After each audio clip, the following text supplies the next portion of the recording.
So here we have my lawyer's response to Philip Ingram's complaint or request for a TRO. It says, to all parties and their attorneys of record, petitioner Philip Ingram's request for a civil harassment restraining order against respondent, Adrian, fails to provide clear and convincing evidence of a credible threat of violence or harassment towards petitioner. California Code of Civil Procedure Section 527.6 is not met.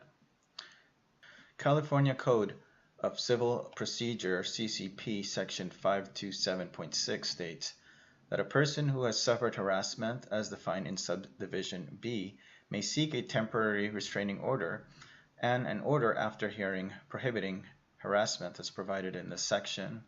In order to obtain a restraining order, the petitioner must provide clear and convincing evidence that unlawful harassment exists. For purposes of CCP Section 527.6, harassment is defined as unlawful violence, a credible threat of violence, or a knowing and willful course of conduct directed at a specific person that seriously alarms, annoys, or harasses the person, and that serves no legitimate purpose. The course of conduct must be that which would cause a reasonable person to suffer substantial emotional distress and must actually cause substantial emotional distress to the petitioner. Further, CCP Section 527.6 defines credible threat of violence as a knowing and willful statement of course of conduct that would place a reasonable person in fear for his or her safety to the safety of his or her immediate family, and that serves no legitimate purpose. In the case at bar, petitioner presents no evidence that there is any harassment committed towards petitioner. The restraining order contains instances where respondent has interacted with congregation members. The only specific instance where petitioner mentions an interaction with respondent occurred on November 13, 2016, exactly 500 days from the date of the hearing, or 1 year, 4 months, and 14 days. The facts alleged in the temporary restraining order fail to identify conduct directed specifically towards petitioner that would warrant clear and convincing evidence sufficient to justify the court's discretionary authority to grant a restraining order against respondent. Further, petitioner's temporary restraining order lacks facts showing that he has directly experienced harassment.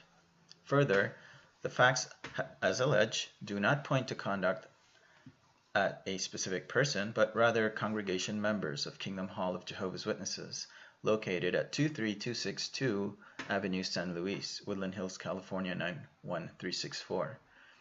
Thus, petitioner's request for a temporary restraining order lacks clear and convincing evidence of unlawful harassment directed towards petitioner to warrant a restraining order. Assuming that the conduct annoys petitioner, respondent's conduct serves a legitimate purpose because respondent is focused on informing the community and the Jehovah's Witnesses community that Jehovah's Witnesses allow child abuse to go unreported based on their views.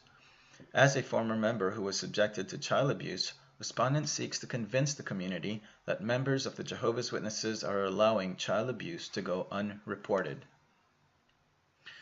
Petitioner's restraining order lacks sufficient facts showing an immediate danger. To obtain a restraining order, a petitioner's affidavit must show reasonable proof that the petitioner has suffered unlawful violence or a credible threat of violence by the respondent, and that great or irreparable harm would result to the petitioner. Scripps Health v. Martin, 1999.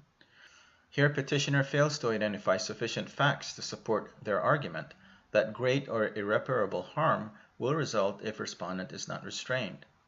Petitioner's request itself contains broad conclusory statements alleging that respondent has harassed, trespassed, and physically intimidated congregation members from late 2017 to 2018.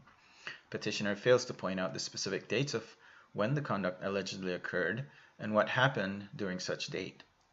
Based on the videos that petitioner mentioned in its restraining order request, respondent has not committed unlawful conduct or violent acts towards petitioner. Similarly, there are no facts provided by petitioner in his restraining order showing that petitioner was a victim or threatened victim of violence of any sort. Thomas versus Quintero, 2005.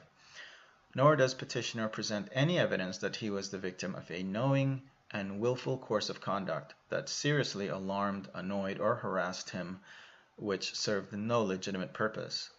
Without facts showing that petitioner will suffer irreparable harm if the restraining order is not granted, the court must therefore deny petitioner's restraining order. Protesting in a public street is a traditional public forum and thereby protected under the First Amendment. Individual speakers enjoy First Amendment protection when they protest on public street, which is undoubtedly a traditional public forum. Intel Corp versus Hamidi, 2003. Public streets are places that by long tradition has been used by the public at large for free exchange of ideas. Clark versus Burleigh, 1992. Here, respondent has protested on a public street just outside the fence of Kingdom Hall. Since the sidewalk is not the property of Kingdom Hall, respondent has a First Amendment right to protest there because he is protesting in a location that is considered a traditional public forum. Thus, the court must respectfully deny the restraining order because respondent has a First Amendment right to protest on the sidewalk directly adjacent to Kingdom Hall.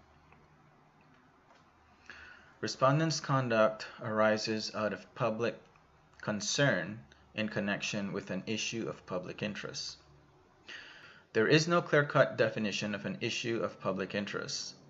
However, there are guiding principles that help determine what constitutes an issue of public interest.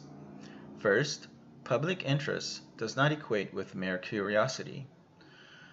Second, a matter of public interest should be something of concern to a substantial number of people. A matter of concern to the speaker and a relatively small specific audience is not a matter of public interest.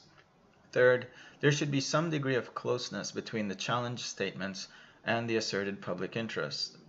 Fourth, the focus of the speaker's conduct should be the public interest rather than a mere effort to gather ammunition for another round of private controversy. Here, respondent is protesting an issue of public interest. First, investigation into child abuse gone unreported by Jehovah's Witnesses is not of mere curiosity. Second, child abuse concerns a substantial number of people and not a small specific audience. Third, there is a high degree of closeness between respondent's conduct and the asserted public interest because respondent has witnessed how Jehovah's Witnesses quail any attempt of reporting child abuse committed by Jehovah's Witnesses. As a result of this, there are many instances of child abuse that go unreported, which thereby allow Jehovah's Witness members to continue to commit acts of child abuse with ease. Fourth, respondent's focus is in the public interest because he seeks to confront child abuse committed by Jehovah's Witness members and to hold them accountable for their actions. Thus, there are sufficient facts showing that respondent's conduct constitutes an issue of public interest and is thereby protected by the First Amendment. Conclusion. Based on the foregoing, we respectfully request that the court deny petitioner's request for a civil restraining order because it fails to state sufficient facts to warrant a restraining order against respondent. Further, respondent's conduct is also protected by the First Amendment.